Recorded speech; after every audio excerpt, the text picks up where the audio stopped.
오늘 말씀의 제목은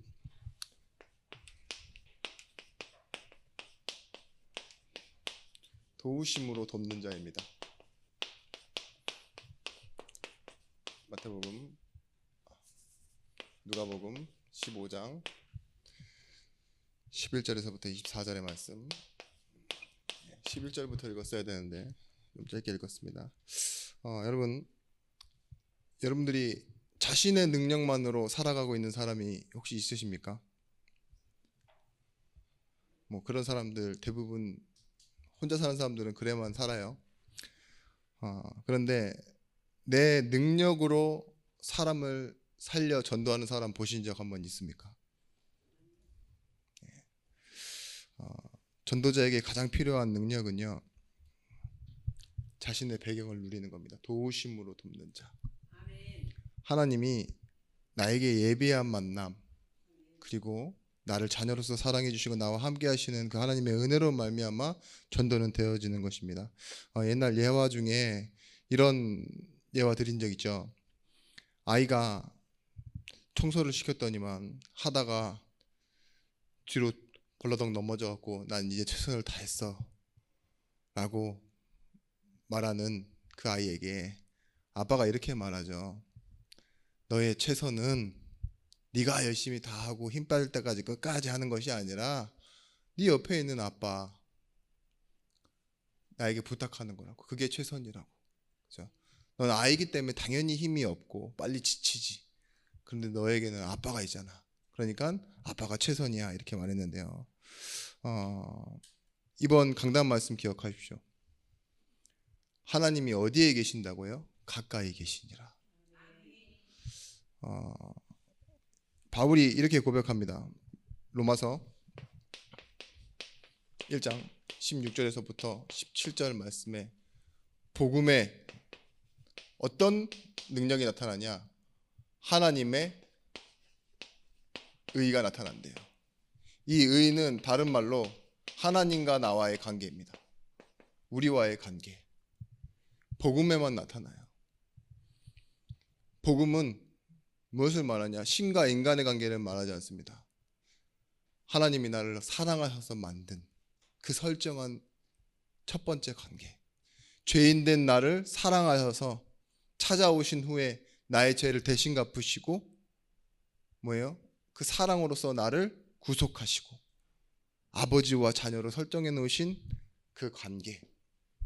그게 나타난다고요. 그래서 복음은 무엇이냐? 하나님과 우리와의 관계. 그 소식을 복된 소식, 복음이라고 합니다. 탕자를 오늘 말씀에서 봤는데 만약에 돈을 기준으로 봤다 그러면요, 뭘까요? 손해를 입힌 자예요. 그냥 돈이 기준이라면, 그죠? 뭐 청산이죠. 줘야 될 것 줄고 끝낸 그런 관계인데 뭐라고 말하죠? 여기서는 아버지가 잃었다 얻은 자식이라고 얘기해요. 돈을 반을 들고 나갔든 전 재산을 들고 나갔든 그게 중요한 게 아니에요. 지금 돌아온 건 뭐예요? 실패자가 아닙니다. 잃었던 내 아들이래요. 자, 탕자가 잘한 것이 있습니까? 어떤 특별한 위대함이나 결단이 있었어요? 그저 자기가 있어야 할 곳, 나를 받아줄 곳이 아버지다라고 돌아온 것 뿐이죠. 뭘 생각했어요? 관계. 근데 그것이 뭐예요? 자신의 인생을 살린 거예요. 빌립보서 4장 4절에서 6절의 말씀이 이번 주 본문입니다. 강단 말씀의 본문. 여기서요, 뭘 말하느냐? 너희가 주 안에서 기뻐하래요. 항상 기뻐하래요.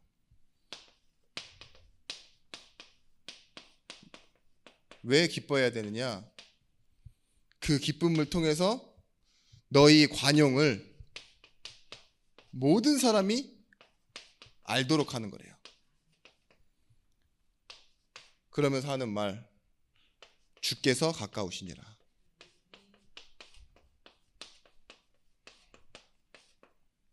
하나님이 책임지다 이 말이죠. 이 같은 말입니다. 이 맥락은요, 우리가 기뻐해야 될 이유, 기쁨을 잃어버리지 않을 이유는 무엇이냐? 주가 가까이 계시기 때문에. 우리가 왜 모든 사람에게 그냥 나 혼자 벌러덩 넘어져 있는 것 같고 혼자 가만히 있는 것 같은데, 문제를 당하는 것 같은데 왜 어떻게 저런 사람을 받아줄 수 있느냐? 주께서 가까이 계시다고요. 그렇죠? 이 말은 너희가 안전하다 이 말이에요. 초대교회의 이 신앙 중에 하나, 마라나타 인사였어요. 그게 뭐냐? 주여 어서 오시옵소서. 주께서 가까이 계신다 이 말이에요. 회개하라, 천국이 가까웠느니라. 두세 사람이 너희 모인 곳에서 기도할 때 뭐예요? 하나님 나라가 이미 임하였다고. 아멘. 나라가 임할 때 어떤 일이 일어난다 그랬어요? 흑암의 나라가 무너진다 그랬잖아요. 아멘. 나라가 있다라는 말은 뭐죠? 그 주권과 통치가 다스리기 시작하신다는 그 말입니다. 여러분, 근데 이 기쁨을요, 우리가 뭐라고 했냐? 힘이고 의지라고 했어요. 지켜야 될 힘과 의지. 사랑은 시기하지 않고 질투하지 않고 오래 참고 모든 것을 바라고 모든 것을 참으며 모든 것을 견디고 이긴다고. 근데 이 내용은요, 감정이 아니잖아요. 영역 자체가 어디예요? 의지적인 거예요. 참고 바라고 견디고 시기하지 않고 질투하지 않고. 그런 것처럼 기쁨의 영역도 항상이지만 어디냐? 순간 좋은 것에 놀라고 즐거워하고 기뻐하는 것이 아니라 뭐예요? 우리에게 주신 것을 가지고 누리는, 우리가 빼앗기지 않는 힘이 기쁨인 겁니다. 여러분, 교회가 하는 일 무엇이냐? 이거예요. 알도록 하는 거예요. 하나님의 사랑을. 내가 받은 사랑이 당신들을 향하고 있다는 걸 알고 받아주는 것. 그래서 사도행전 9장 10절 말씀에 핍박자 바울을 아나니아가 받아줍니다. 아나니아가 받아준 게 아니죠. 교회 전체가 받아주는 거예요. 근데 그것을 부르러 가는 길에 아나니아가 있었어요. 이방인들과 임금들을 위하여 내가 택한 그릇이라. 사람을 몇이나 죽이고 핍박하고 죽인 사람인데도 하나님 받아주세요. 주 예수를 믿으라. 그리하면 너와 내 집이 구원을 얻을 것이다.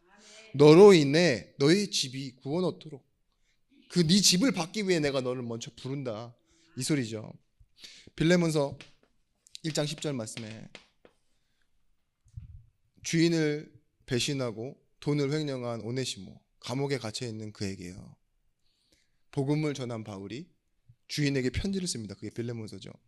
그리고 받아주래요. 그래서 어떻게 되죠? 이 빌레몬은 장로가 되고 오네시모는요 감독자가 돼서 그 교회의 교역자가 돼가지고 섬기잖아요. 교회는 어떤 곳입니까? 관계로 형성되어지는 곳이. 잘못된 자잘못과 세상이 말하는 그런 형평성으로 이루어지는 것이 아니라 뭐예요? 하나님이 받아주신 사람들을 우리가 받아주고. 이번 주 저는 굉장히 힘든 문제, 고민하는 문제들이 많이 생겼었어요. 주일 지나고 나서도. 그런데 마음속에 불안함과 두려움이 찾아올 때마다 어떤 생각을 했냐? 강단 말씀. 교회는 잘못이 일을 한다. 실수가 일을 한다. 못난 사람도 하나님께 다 쓰임받는 것이다. 이 말을 해놓은 게 제게 보이더라고요. 제 눈앞에서. 참 힘이 빠져서 이렇게 강단 말씀을 계속 쳐다보고 있었는데, 그래, 하나님이 받아주시고 하나님이 가까이 계시고. 그러면서 나중에 나왔던 말, 이 말씀 뒤에 아무것도 염려하지 말고, 이 말씀 바로 뒤에 나와요. 주가 가까이 계시니라 한 다음에 아무것도 염려하지 말고 너희 구할 것을 감사함으로 하나님께 아뢰라. 우리가 어떤 사람인지 알아야 됩니다. 도우심으로 도움을 받는 자는요, 하나님이요 대충 그냥 복지관에서 도움 주듯이 그렇게 조금 도움 주신 것이 아니라 최고의 것을 주셨어요. 최고의 것이다, 이게 최고다라고 말할 수 있는 건요, 뭐가 다르냐? 바로 사랑으로 줄 수 있는 것이어야 돼요. 그것만 최고입니다.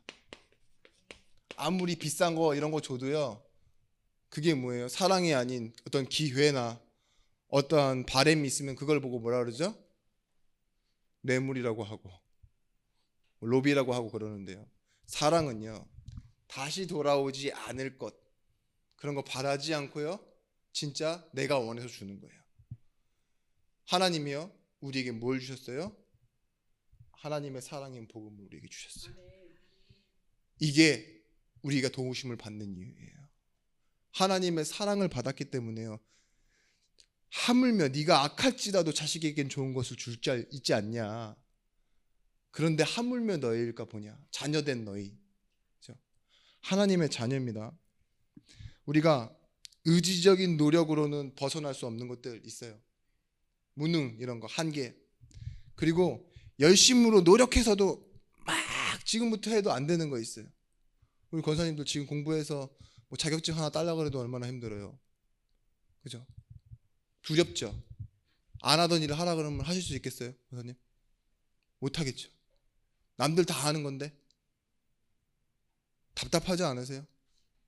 두렵지 않으세요? 나는 왜 이런가? 하나님은요, 나를요 어디다 두셨냐? 세상 사람들과 비교의 자리에 두신 게 아니에요. 회복하였어요. 그것이 뭐냐? 우리의 영적인 현주소를요 바꿔놓으셨다니까요. 택배가 어디로 옵니까? 내가 있는 주소지. 그죠? 저기 저기 어디냐? 저기 서대문 구치소 A동 B번 3869 재수에게 옵니다. 감옥에 있는 거겠죠. 보내지지도 않아요. 마찬가지입니다. 하나님이요, 나를요, 순간인 인생을 영원을 담아 자신의 운명과 묶어서요, 죽음과 부활로 묶어서 어디다 두셨다고요? 천국으로, 영원한 곳에 두셨어요. 천국 소망, 그거 지금 나에게 아무런 힘이 되지 않습니다. 언제냐? 하나님의 역사가 우리 살아가는 동안에 계속 말씀으로 성취되어지는 거예요. 우리의 인생에요, 하나님의 말씀이요, 무엇으로 나타나느냐? 계속 예수와 함께라는 응답으로 나타나게 돼 있어요. 그러다 보면 우리는 다 똑같이 이 시간과 공간에 갇힙니다. 그런데 나는 실수하고 나는 연약한데 하나님이요, 계속 이 현장에다 빛을 비춰주시는 거예요. 나와 함께하면서. 나는 똑같이 무능하고 난 똑같이 연약한데 뭐예요? 내 안에 생명이 있고 하나님은요, 이 빛을 통하여 모든 사람들이 살아나도록. 가장 큰 진짜 응답은 뭐냐? 가장 큰데 진짜 응답, 그게 뭘까요? 경제응답, 건강응답, 그런 거 아니에요. 그건 불신자들도 이미 갖고 태어나는 사람도 있고, 다 종교에서는요 이미 뭐 빌던 뭐하든 멍하든 사기를 쳤든 이미 갖고 있는 사람들은 다 갖고 있다니까요. 그런 건 아니에요. 내게 하나님의 영혼을 살리시고자 하는 그 계획과 기쁨이 같이 있는 거예요. 내가 하나님 영혼, 저 영혼 살아나는 거 보면서 나도 같이 기뻐, 하나님처럼. 그게 진짜 함께죠. 저 영혼 막 살아가고 교회에 삐질삐질 막 기어서 왔어요. 막 아픈데도 불구하고 왔어요. 몸이 아프든 정신이 아프든 막 와서 막 소리도 지르고 이상한 행동도 해요. 그런데도 기뻐야 돼. 그게 탕자 아버지 마음이거든요. 그죠? 큰아들은 그렇지 않았죠. 얼마 전에 저희 동기 목사님이 전화가 왔어요. 노숙자 한 명을 전도해서, 교회가 어느 정도 성장하고 이제 힘이 있어지니까 노숙자도 전도를 해야 된다, 그런 믿음을 가지고 했대요. 그래서 장로님들이랑 이 청년들이 좀 도와가지고 고시원에 들어갈 수 있도록, 그리고 일자리도 잡아줬대요. 근데 이 사람이 진짜 예수를 믿는 거예요, 이 노숙자가. 그러면서 이제 일도 하고, 그렇게 예수를 믿었는데 믿어봤자 형편이 뻔하잖아요. 그죠? 아직도 도움이 더 필요한, 신앙적으로도 그렇고 경제적으로도 그렇고. 이 사람이 할 수 있는 건 뭐예요? 예배에 잘 출석하고 말씀을 잘 듣는 것뿐이었겠죠. 근데 어느 한 날은 또 이런 일이 일어난 거죠. 속상한 일이에요. 교회에서 이렇게 장로님 몸에 뭐가 스물스물 기어다니길래 보니까는 빈대가 그냥 너무 쫙. 근데 그 고시원에서 빈대가 그렇게 나왔던 거래요. 근데 교회가 이렇게 빈대 밭이 된 거죠. 빈대 양식장이 됐습니다. 그리고 거기서 예배를 드렸던 장로님뿐만 아니라 성도님 집까지도 다 빈대가 붙었고 차에도 그렇고. 근데 비용이 이게 싼 비용이 아니라면서요. 소독하는 게 층당 50만 원씩 받는다고. 작은 교회인데도 불구하고 작지는 않아요. 근데 층당 50만 원씩 싸게 해줘서 그렇게 받겠다 그러는데 집들도 다 받아야 되잖아요. 아직도 원흉은 그대로 남아 있는데. 그러니까 막 그런 일들을 얘기하는데 듣는데 참 속상하겠다. 근데 기쁘지 않고 되게 슬프고 뭐 어떻게 이 막 계산이 잘 안 되는 거 있죠. 그런데 하는 말이 있어요. 저희 성경 목사님. 그럼에도 불구하고 우리 교회는 참 장로님들이 복음적인 생각을 하기 시작했다. 그리고 이 사정을 이제 인터넷에 올렸는데 어떠한 예수 믿는 청년이 이런 일이라면 그런 일 때문이라면 거의 이익을 안 남기고 50% 할인해서 집까지도 다 해드리겠다. 교회는 원래 50%를 해드리는데 집까지도 이제 목사님 사택부터 시작해서 막 하잖아요. 다. 그리고 어떻게 해요? 집으로 옮겨줬어요. 예수 잘 믿으라고. 고시원 살지 말고. 그렇게 힘이 이렇게 장로님들 기도하면서 오히려 있잖아요. 더 섬기도록 기도하면서. 그러니까 더 잘할 수 있도록 그냥 한번 잘해주고 끝내는 그런 기부적인 그런 느낌이 아닌 영혼 사랑하는 마음으로 교회가 할 수 있는 한 최선을 돕겠다. 그죠? 물론 우리가 좀 어느 정도 능력도 되고 다시 돌아올 게 보이는 사람한테는요. 옷도 이쁜 옷 입던 것도 갖다 주기도 하고 뭐 한번 밥 사면 다시 다 그 사람 살 거니까 비슷하니까 그렇게는 할 수 있는데 한번 주고 왠지 또 손해 보고 또 줘야 되면은 그 한번 줬으니까 바라는 거 아니야 이런 마음 드는 그런 마음 들면 얼마나 내 마음도 슬픕니까 주고 나서도 그죠? 아멘. 이상한 타이밍에 나왔는데 끊임없이 공급받으셔야 돼요. 끊임없이 응답받고 끊임없이 능력으로 채워지셔야 돼요. 그러면 이렇게 됩니다. 도울 수 있는 자. 누가 먼저 드림으로 받은 자가 있느냐? 혹시 받았다 해도 갚을 자가 누구냐? 로마서에서 얘기하잖아요. 다 하나님으로부터 오는 거예요. 이걸 모르면 내가 최고의 것을 가진 걸 모르면 지금 내가 가진 형편에 딱 걸리고 내가 가진 한계와 수준에 딱 걸리게 돼 있습니다. 그래서 여러분 이제부터 우리가 변한다라는 그 의미는요. 어떤 일이 잘 되는 거나 좀 좋은 전망이 보여지는 그런 것들 있죠. 그게 아닙니다. 우리 인생에 이 주변 있죠. 마찬가지로 오늘 말씀처럼 나의 관계가 다 살아나기 시작하는 거예요. 그래서 여러분 뭐 하라 했습니까? 먼저는 용서해야 돼요. 여러분들 마음에 원망하고 있고 탓하고 있던 것들 용서해야 돼야 되고 말씀의 힘을 얻어야 되고 넘어서서 뭐 하라 그랬습니까? 내 이웃을 내 몸과 같이 사랑해라. 이 말은 최고의 것을 줄 수 있도록 해라 이거예요. 그래야 진짜 헌신이 되는 겁니다. 왜 두 랩돈 가부 얼마 되지 않는 전 재산을 내놓은 그 가부가 그죠? 큰 돈을 내놓고도 고민하는 그런 사람보다 더 큰 믿음을 가졌다고 말했느냐? 그거예요. 사랑이에요. 사랑. 우리의 인생을 움직이는 본질이 뭐라고요? 사실은요. 교회 안에서도요. 사랑이 돼야 됩니다. 여러분 그래서 어떤 것에 기쁨이 나느냐? 전도라는 인생을 통해서 생명의 열매 이거 맺는 것이 진짜 참 응답이에요. 가짜 응답 때문에 참 응답을 구하지 않잖아요. 뭐 돈, 자리, 명예 이런 것들. 근데 하나님은요. 하나님의 포기하지 않는 그 기쁨이 있어요. 소망이 있다니까요. 하나님의 의지. 그게 뭐예요? 십자가. 그것을 가지고 자신의 목숨을 내어놓을지라도 포기하지 않고 영혼을 찾아가는 그 기쁨을 우리도 알기 원하세요. 생명의 열매. 여러분, 제가 한번 생각해 봤습니다. 하나님이 모든 일이 다 잘 돼가는 가운데서 조금씩 인정받고 신뢰도를 높여갔나요? 올 때부터 당신은 아니오, 네가 뭘 알아, 무시받고, 그죠? 결과적으로는요, 믿던 사람들, 주변에 있던 사람들에게 배신당하고 버림받고 조롱당했어요.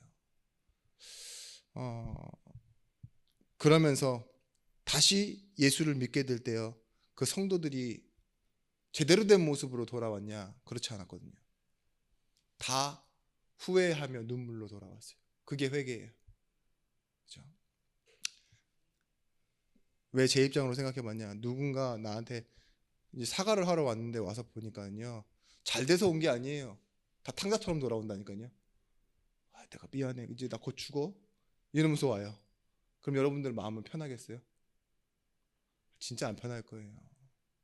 그래, 그러니까 좀 잘 살지 그랬어, 이 말도 못해. 왜냐? 나한테 사과하러 왔다는데 뭐. 그런데도 불구하고 죄인이 그런 모습으로 돌아오는데 하나님 다 기뻐하신대요. 그게 이해가 되십니까? 다 등 돌리고 떠나갔는데, 다 배신했는데. 여러분, 복음은 그런 겁니다. 사랑은 그런 거예요. 탕자가 다 잃고 돌아왔는데도 불구하고 뭐하죠? 아빠는 기뻐요. 그 마음이에요. 우리도 마찬가지예요. 생명의 열매라는 게 꼭 막 많은 것을 가지고 기대감을 주고 찾아오는 열매가 아닐지라도요, 그런 망가진 모습으로라도 예수 믿으면요, 우리는 당연히 하나님과 함께 기뻐해야 돼요. 왜냐? 우리는 진짜 하나님과 함께하는 사람이기 때문입니다. 필요한 게 있어요. 신실하심, 하나님의 변하지 않는 성품이죠. 탕자야, 너는 모든 것을 다 잃고 전혀 다른 모습으로 돌아왔지만 아버지는 뭐예요? 나는 그대로다. 그게 신실함이에요. 처음과 끝이 같으신 분, 알파와 오메가예요. 시작과 끝 되신 분, 처음과 나중 되신 분, 그 뜻이 바로 하나님이라는 거예요. 진리, 그 말이 뭡니까? 처음과 끝이 영원히 변하지 않는 거다. 하나님의 사랑은요, 내가 죄인이었을 때 구원한 사랑과 내가 실수했을 때 구원했던 사랑 다 똑같아요. 그 사랑의 크기가, 내용이 변하지 않는다니까요. 마찬가지입니다. 생명의 열매도 그렇게 맺어가는 거예요. 관용 어떻게 베푸느냐? 로마서 9장 22절 말씀. 만일 하나님이 그의 진노를 보이시고 그의 능력을 알게 하고자 하사 멸하시기로 준비된 진노의 그릇을 오래 참으심으로 관용하사. 하나님이 뭐 하셨다고요? 관용을 베푸시기 위해서요, 오래 참으셨대요. 성경의 다른 구절을 보면요, 죄를 간과하사, 알고는 계시지만 넘어간대요. 어디까지 끌고 가십니까? 십자가로 끌고 가서 끝내는 거예요. 사람, 여러분, 내 마음에 있는 불편한 문제들 있죠? 다 어디로 끌고 와야 돼요? 오래 참으세요. 그리고 예배 앞으로 갖고 나오세요. 그리고 거기서 끝내시는 거예요. 그게 번제였습니다. 구약의 번제, 오늘의 예배. 이사야 65장 2절 말씀.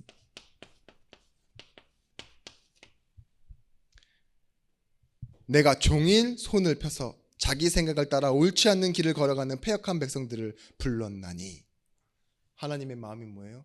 종일 손 벌리고 소리치면서요, 자기의 길을 가는, 틀린 생각으로 자기의 길을 가는 백성들을 부르셨대요. 그게 하나님 마음이라니까요.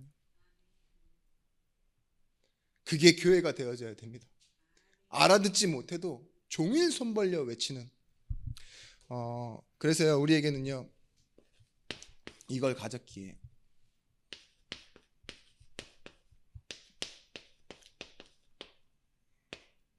알고 기다리는 응답이 오게 돼 있습니다. 어떤 것이냐? 무엇을 아느냐? 인간의 현주소. 마찬가지로 창세기 3장 9절 말씀에 여호와 하나님이 아담을 부르시며 그에게 이르시되 네가 어디 있느냐? 네가 어디 있느냐? 이건 뭐예요? 하나님을 떠나 있는 상태. 죄는 뭐예요? 하나님을 떠나 있는 상태라니까요. 하나님이 모르셨겠어요? 얘가 진짜 내 눈에 안 띄네. 그래서 소리로 불러서 찾은 게 아니에요. 고작 숨어 있겠다는 것이요, 나무 뒤에 숨은 거예요. 잎사귀로 몸을 가리고. 타조와 같죠. 타조가 몸통은 이만한데 얼굴은 요만하잖아요. 근데 역시 조류는 조류인가 봅니다. 이 닭대가리 아시죠? 이 새들이 좀 머리가 그렇게 좋은 편이 아니에요. 어떻게 하느냐, 조그만 가지 사이로 딱 얼굴을 가리고 눈을 감아요. 그러면 지가 안 보이는 줄 압니다. 마찬가지예요. 사람도 그래요. 떠나 있는데 숨어요. 두려워서 숨어요. 사람들이 지금 그렇게 있다니까요. 그 나무가 뭐냐고요. 나무. 자기 인생을 조금 가려줄 것 같은 그 나무, 그게 돈이고 자리고 명예고 관계예요. 사람들이 지금 그 종교 뒤에 숨어서요, 하나님을 두려워하며 숨어 있는 거예요. 종교를 왜 믿습니까? 두려워서 숨었대잖아요. 나무 뒤로. 지금 돈 뒤로 숨어 있는 겁니다. 크고 평안한 집 있죠. 가전제품 막 이런 거 좋은 거 사다 놓고 기뻐하며 즐거워하면서요, 하나님이 두려운데 이걸로 잊어버리려고 그러는 거예요. 많이 힘들면 사람들이 술 먹는다 그러죠. 왜 그런 줄 아세요? 술 먹으면요, 갑자기 간이 커지면서 깡이 커져요. 사람 소리가 잘 안 들리기 시작해. 그러면서 목소리가 커지죠. 그럼 자꾸 내가 커진 것 같은 그런 느낌을 받고 용기를 내고, 그래서 주정을 합니다. 마찬가지예요. 떠나 있는 상태, 그 두려움. 근데요, 이 있는 사람들은요, 결국은 이거 외에는 아무것도 할 수 없는 존재들이에요. 나를 높이기. 그죠? 나를 높이는 것, 그것 외에는 알지도 못하고 보지도 못합니다. 이것만 보고 살고 이것만 알고 살아요. 하나님 사랑 모른 채. 그런데 이 근본적인 문제 있죠. 하나님을 떠나 있는 상태는요, 결국은 구원받지 못하면 뭐예요? 운명이 된 거예요. 그게 뿌리 뽑힌 나무처럼, 물 밖으로 나온 고기처럼. 자, 보시면 이 떠남이요, 결국은 성경에서 처음 나오는 단어입니다. 네가 어디 있느냐라는 질문에 인류 최초의 인간의 고백, 내가 두려워서 숨었나이다. 하나님 떠난 인간의 마음에요, 두려운 건 두려움이에요. 물어보죠. 네가 왜 두려워서 숨었느냐 물어보니까 바로 얘기해요. 당신이 주신 저 여자가, 하와야 넌 왜 먹었니? 당신이 지으신 드심승 중에 하나가 자기에겐 죄가 없대요. 자꾸 그 두려움 때문에 하는 것이 뭐냐? 핑계죠. 근데 이 원망이 되어지는 겁니다. 예수 믿는 사람은 원망이 없어야 돼요. 두려움이 없기 때문에. 그래서 뭐라고 말하는 줄 아십니까? 내가 죄인입니다 라고 얘기하는 거예요. 그런데 하나님의 사랑을 받았습니다. 두렵지 않아요. 죄의 삭을 예수께서 다 갚으셨잖아요. 그렇죠? 벌 받으면 돼요. 그래도. 왜냐? 그게 사실이니까. 여러분, 우리가 알고 계셔야 되는데, 사단 배상설이 뭔지 아십니까? 사단 때문에 우리가 죄인이 됐고 지금 사단에게 잡혀 있다. 그래서 뭐예요? 예수께서 죽으심으로 해결하신 문제가 뭐예요? 사단 때문에 사단에게 잡혀 있는 문제를 해결하셨다. 이게 사단 배상설입니다. 왜냐?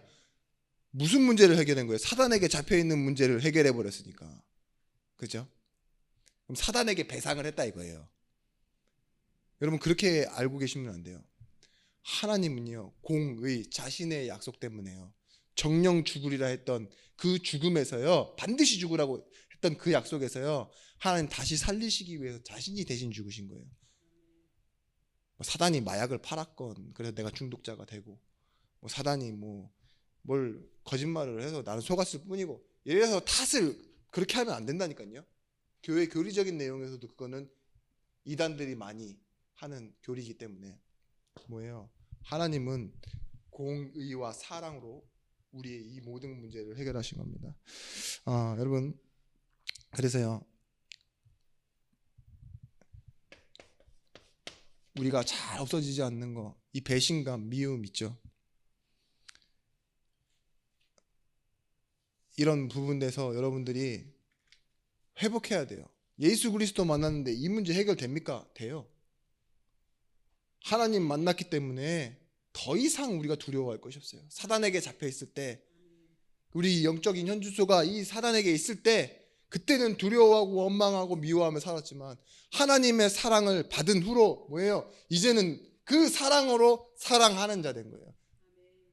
그래서 말씀에 뭐라고 나와 있어요? 네 하나님을 사랑하고 뜻을 다하고 목숨을 다해 하나님 사랑하고 뭐예요? 내 이웃을 내 몸과 같이 사랑해라.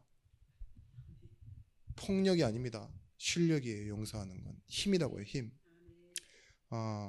그래서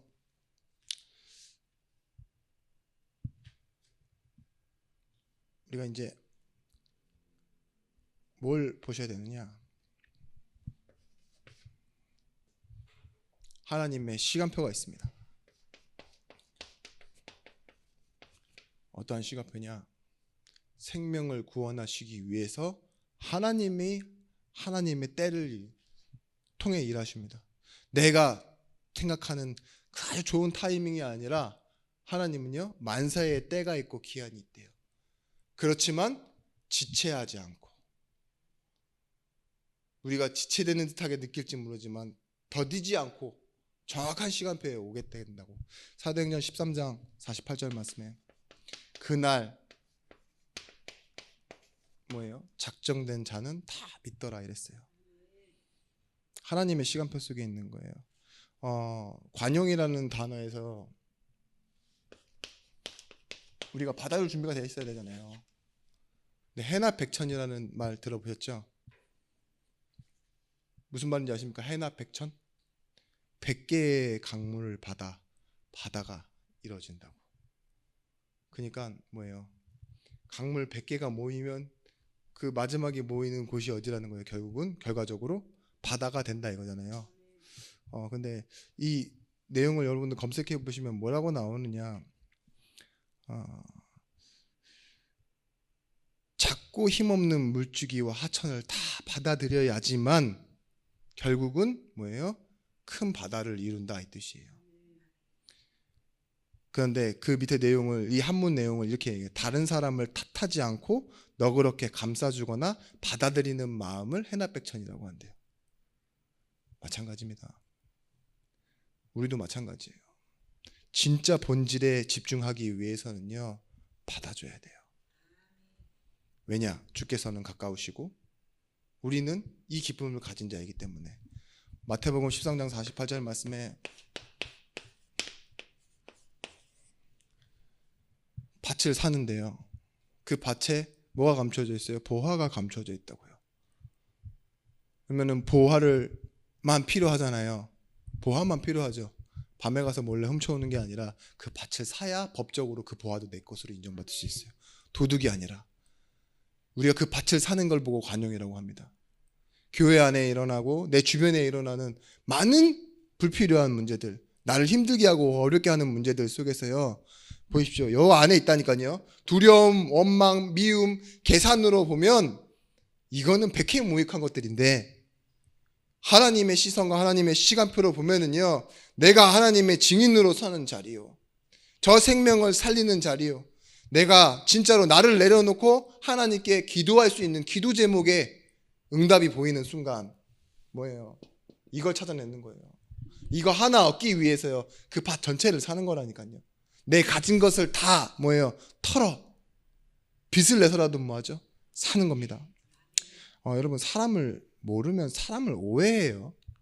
그러니까 관용을 못 베풀고 용서도 못하고 자꾸 착각을 하고 오해해버립니다.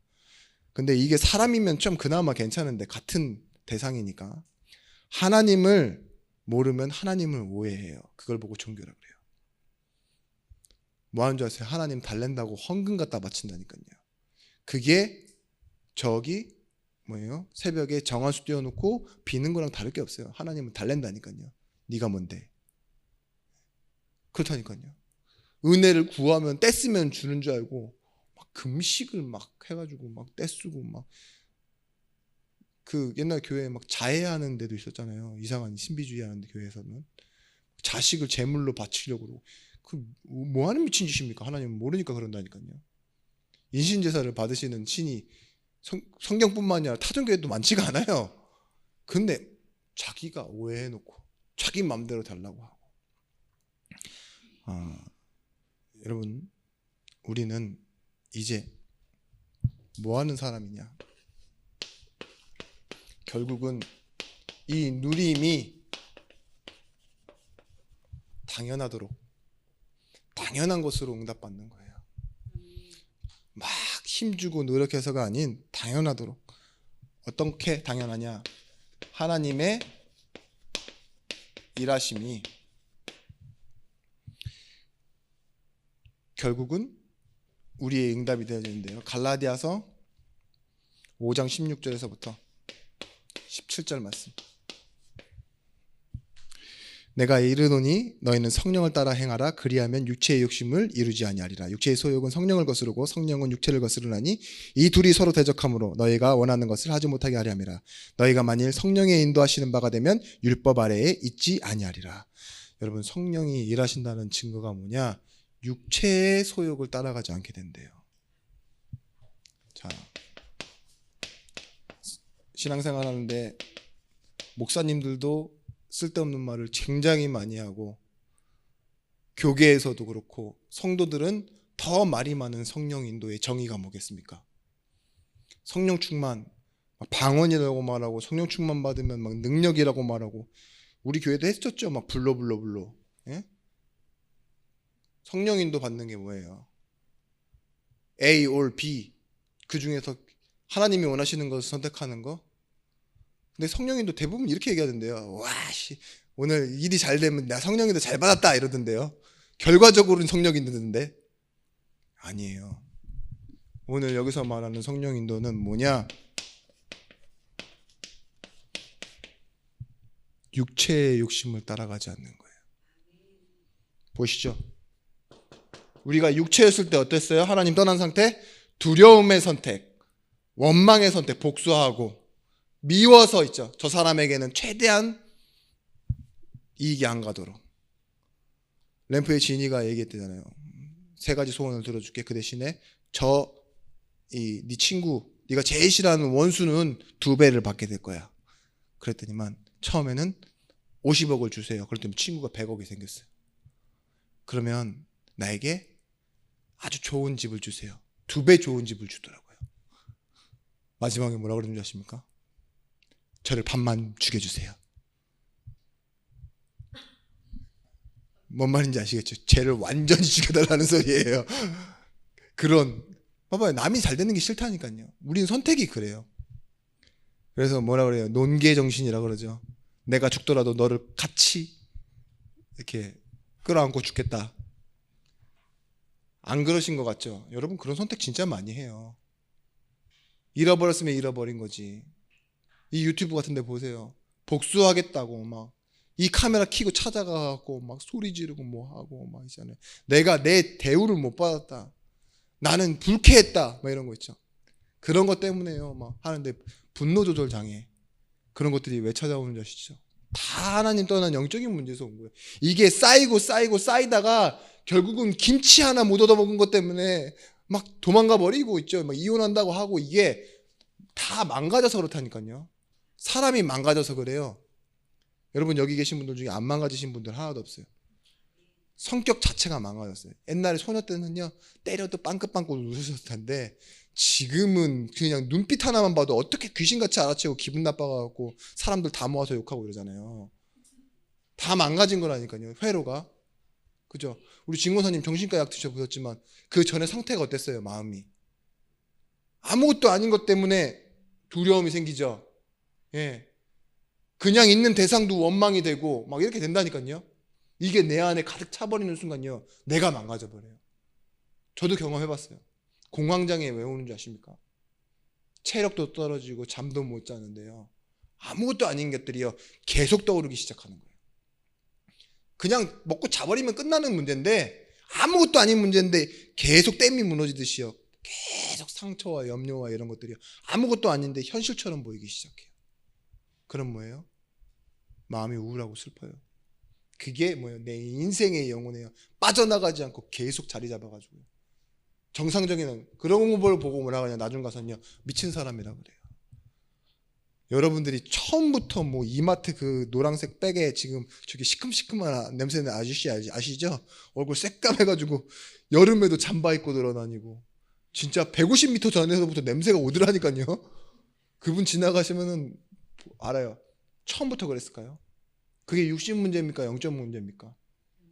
영적 문제, 정신 문제 오고 그리고 나서 육신 문제 오는데 그분이요 여름에 잠바 입고 그렇게 몇 년을 돌아다니시는데요 안 씻고요 면역력이 최강인 것 같아요. 병도 안 걸려요. 그죠? 예? 어떤 사람은 막 그죠? 예. 술 먹고 막 이기저기 자빠져갖고 이가 하나도 없는데도 면역력이 너무 좋아. 코로나도 안 걸린다 막 그런 사람은. 건강했던 사람들은 그냥 가잖아요. 어떤 사람 감기 때문에 병원 간다 그래가지고 얼마 전에도 제가 한 분 보냈는데 뭐 폐혈증 말고 폐가 굳어지는 건 뭐죠? 폐섬유화, 섬유종. 예, 건강하게 잘 살다가 진짜로 막 모든 사람들보다 몇 배는 잘 살 것처럼 보였는데 하나님의 손가락 안에 그냥 있다. 손가락이 아니라 하나님의 그 시간표 안에 있죠. 아, 죄송합니다. 근데 보십시오. 로마서 5장 5절 말씀. 소망이 우리를 부끄럽게 하지 아니함은 우리에게 주신 성령으로 말미암아 하나님의 사랑을 우리 마음에 부은 바 됨이니. 하나님의 사랑이요 우리 마음에 부은 바 되면은 무엇이 바뀌느냐 여러분. 여러분의 의지와 노력 남에게 잘 보이고 싶어서 하는 거 한순간 밤에는 기도하고 결단했는데 그 다음날 눈 떠보니 아무것도 안 되는 내 자신 다 바뀝니다. 하나님의 사랑이 우리에 부은 바 그 사랑이 나를 변화시키기 시작해요. 치유하시기 시작합니다. 그래서 뭐가 되어지느냐 갈라디아 2장 20절 말씀에 고백은 결론적으로는 그래요. 내가 내 뜻대로 살지 않는다 이거예요. 나는 죽었다. 내 안에 다시 사신 그 그리스도께서 하나님의 아들을 믿는 믿음 나를 사랑하사 나를 위하여 나보다 나를 더 사랑하시는 분 있죠. 근데 뭐예요? 사랑이라는 증거는 아주 철저하게 아주 탁월하게 이기적이신 분들이 있어요. 사람 자체가 인간 자체가 그래요. 태생이 부모한테 물려받은 유산인가 봐요. 그런데도 불구하고 사랑은요 자기 포기가 돼요. 사랑이라는 건 진실할 수 있는 힘이거든요. 그죠? 나를 포기하고 줄 수 있는 그 마음. 바울이 그래요. 이게 증거예요. 내가 내 인생, 내 생명, 사는 것, 죽은 것 이런 거 다 포기할 수 있다. 하나님의 사랑 때문에. 이게 바울에게는요 그냥 난 당연해 이렇게 말하죠. 그 당연함이 어디까지 갔는 줄 아세요? 로마서 16장 보십시오. 그 수많은 사람들이 자신을 욕하고 51 가만매를 몇 번을 맞고 1000km가 넘는 길을 몇 번 노숙하고 강의 위협을 받고 부서지는 배가 오고 사람들은 조를 짜갖고 자기를 죽이려고 하는데도요 진짜 맞아요. 뭘로 이기고 있습니까? 자기네 의지, 한계? 아니요.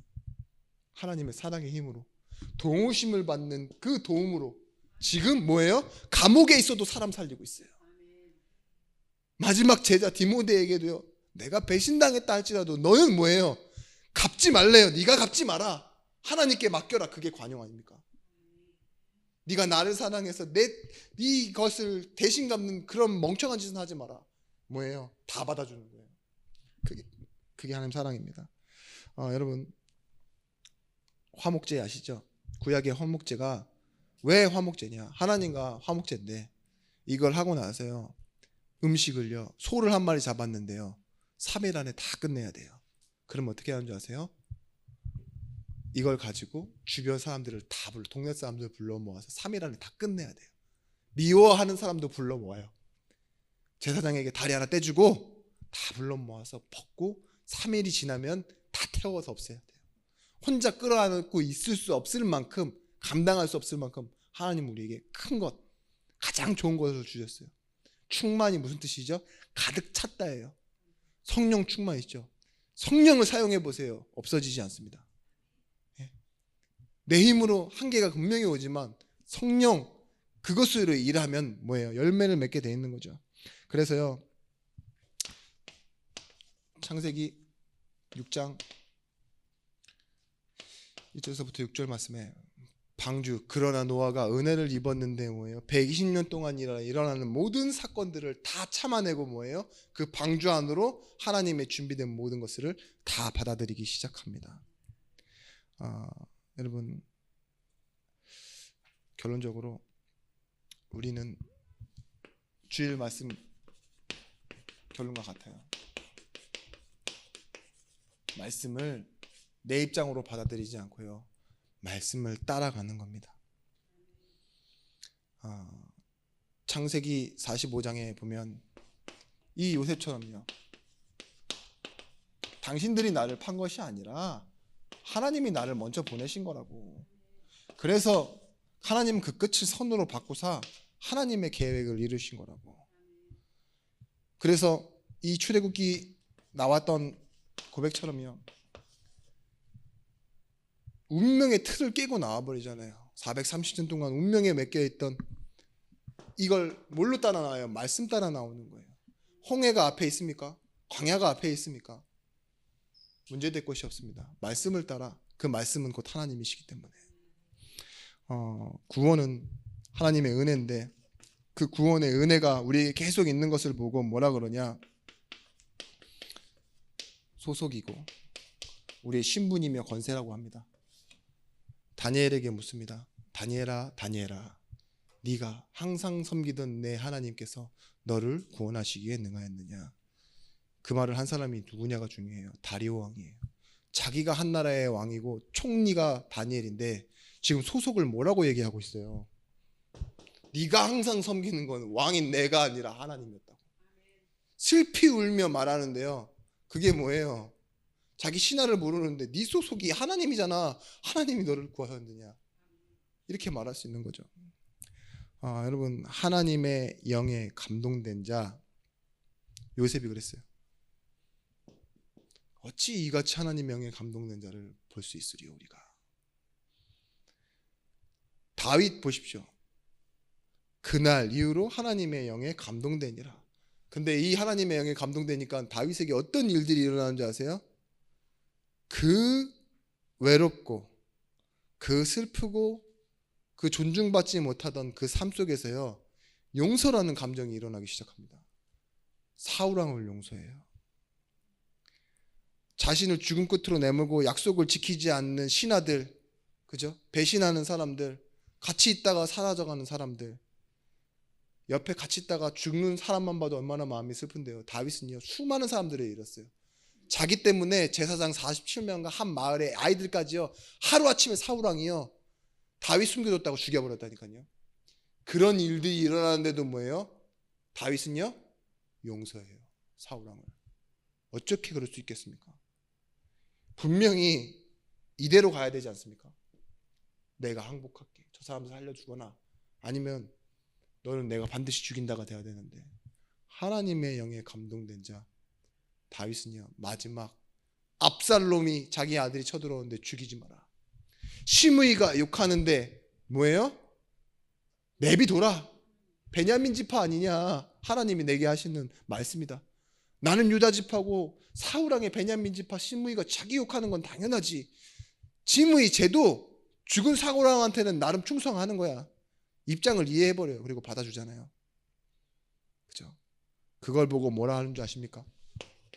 우리가 인생 살아갈 때 드리는 응답, 영접하는 자, 받아들이는 자란 말이에요. 그 이름을 믿는 자. 하나님이 내 인생 속에 계십니까? 내 안에 계십니까? 지금 이 삶에 일어나는 많은 불편한 일들 다 받을 수 있어요. 우리는 늘 영접하며 살아가는 거예요. 아, 이 날이 나를 위해 준비하신 하나님의 그 날이구나. 이 사람이, 이 문제가, 이 사건이, 이 힘듦과 어려운 일들과 갈등하는 일들이 하나님이 나를 위해 준비하신 사건이구나. 고백하고 나아가시면 됩니다. 한 번이 어려워요. 하고 나서요, 내 안에서 커져가는 믿음, 그죠? 그리고 계속 그걸 바라보고자 하는 그 여러분의 기도와 눈 뜨고 한번 확인해 보세요. 그리고 선포해 보세요. 제가 이렇게 메시지 드리는데 너무 젊으니까 네가 나를 어찌 알아 이렇게 할 수 있죠. 제가 그래서 지켜봐 주십시오. 건강하고 오래오게 살아서 80세 때도 제가 똑같이 이 말을 해볼게요. 그러면 아이고 이제 좀 믿어지네 이러겠죠. 지금 시작하십시오. 신앙은요, 내일이 아니에요. 바로 오늘 지금이에요. 지금 마음을 하나님께 두고 맡기고 나아가는 우리 전도자 되시길 바랍니다. 기도하겠습니다. 우리 성도들이 하나님의 영에 감동된 자 되어지게 하여 주옵소서. 이들이 겪고 이겨내야 하는 모든 일들이 우리와 함께 하시는 성삼위 하나님과 보좌의 축복과 연결되어지게 하여 주옵소서. 감사드리오며 주 예수 그리스도 이름으로 기도드렸습니다. 아멘.